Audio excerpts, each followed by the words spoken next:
Good morning, my name is Glenn Knox, and today I'll be talking about the First Amendment in public schools.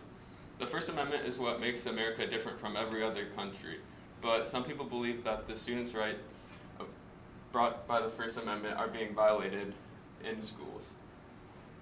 The question I was given is, how are the limitations of students' rights an illustration of the First Amendment in public schools? This is important because sometimes being quiet is sometimes being quiet on important issues is more harmful than being vocal and disrupting other people. First, let's review what the First Amendment states. It says, Congress shall make no law respecting an establishment of religion or prohibiting the free exercise thereof or abridging the freedom of speech or of the press or of the right of the people to peacefully assemble and to petition the government for redress of grievances. The First Amendment is regulated by time, place, and manner restrictions. This is basically when, where, and how you use your First Amendment rights. For example, protesting during the middle of rush hour traffic would be a violation of time, place, and manner restrictions because it prohibits thousands of people from getting home on time or getting to work on time. Also, protesting during school hours would violate time, place, and manner restrictions because it prevents thousands of students from getting their education. An example of good time, place, and manner is the Tinker versus Des Moines case. In this case, two students wore black armbands in support of peace in the Vietnam War.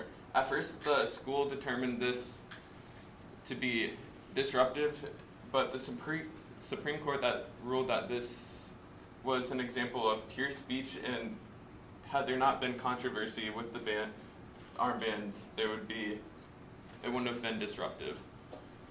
An example of bad time, place, and manner is the Morse versus Frederick case. In this case, Joseph Frederick held up a banner saying, "Bong Kids for Jesus."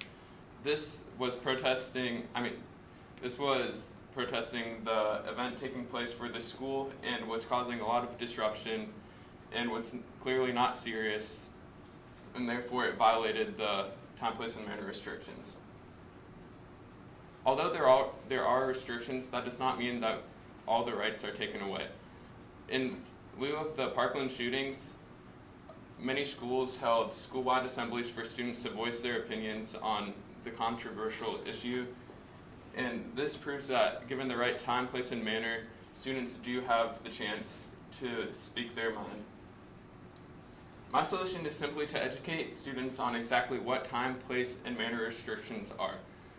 Because how many of you have truly learned what the Student Code of Conduct says regarding this issue? Although it's brought up in the Code of Conduct, many of us don't even know what it says. Before researching this topic, I had no idea that time, place, and manner was even a factor in these court cases. And this proves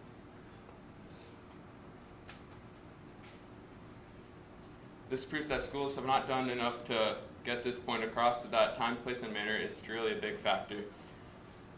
If students are able to realize that administrators aren't condemning their actions, but rather trying to make a better learning environment, then these restrictions will look a lot less harmful and more beneficial to the learning environment. Some limitations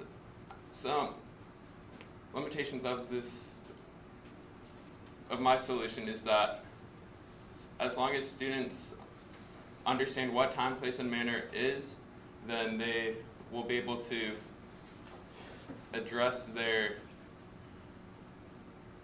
use their First Amendment rights peacefully without causing disruption. In conclusion, time, place, and manner restrictions are not the problem, but students must learn what time, place, and manner is, because they cannot be disruptive to other people. As shown in the two court cases, students cannot be disruptive and disrupt thousands of students just to voice their own personal opinions. What are your questions?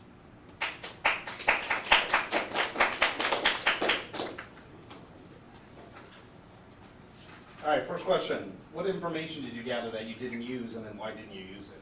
I gathered information regarding school uniforms, and that article was more about just dress code and it didn't really address much about the actual reasons why dress code should be a factor in schools.